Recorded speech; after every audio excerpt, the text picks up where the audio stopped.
सद्गुरुदेव की जय। परमात्मा राम का भजन किए बिना जीव का जन्म और मरण नहीं मिट सकता।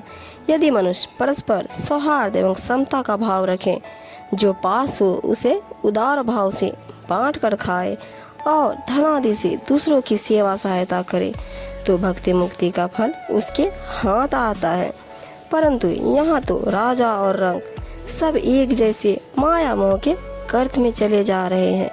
बिना हरि भजन किए इनका सब कुछ बर्बाद हो जाएगा। अरे बावली मूर्ख मनुष्य, तू शीघ्र ही सावधान हो जा और अपने जीते जी अंतर्यामी हरि राम का भजन कर। सत्संग, सेवा, भक्ति एवं दान उपकार आदि सत्कर्मों का पुण्य लाभ अपने हाथ ले। सतगुरु कबीर साहब जी कहते हैं कि हे भूले भटके मनुष्य, जाग जा, मोह की नींद में तू कहाँ पड़ा सो रहा है। सत्य ज्ञान चरण से अपना मनुष्य जन्म सार्थक कर ले, अन्यथा जब तेरे शरीर से प्राण निकल जाएंगे तब तू पशु होगा। इस प्रकार अपना यह दुर्लभ मनुष्य जीवन तू व्यर्थ ही खो देगा। तुम्हारा दुर्लभ शरीर यूं ही पीता जा रहा है। अति अंतर्यामी अविनाशी राम को भजो और संसार सागर से पार हो जाओ। कुछ ही समय में यह शरीर छोड़कर यहाँ से सब चले जाते हैं, जैसे वेन, बलि तथा कंस आदि वीर सम्राट चले गए।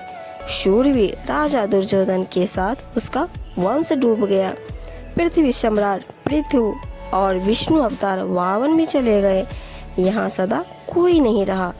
इस पृथ्वी पर 6 चक्रवर्ती सम्राट तथा अनेक मंडलिक राजा हुए और सब के सब चले गए। हे भ्रमित मनुष्य, अब भी विचार करके देखो।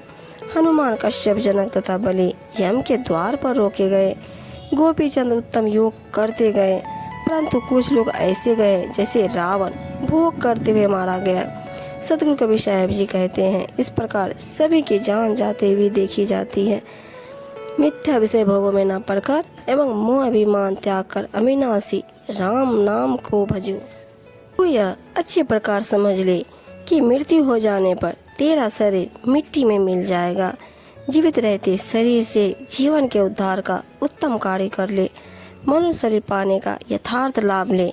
इसके लिए सद्गुरु का शरणागत होकर उनसे सत्य ज्ञान उपदेश ग्रहण कर उनके उपदेश के अनुसार अंतर्यामी राम का भजन और जन जन की निष्काम सेवा कर।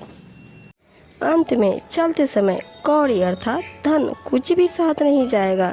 अपने पास उपलब्ध धन से सेवा, दान तथा पुण्यादि उत्तम कार्य कर।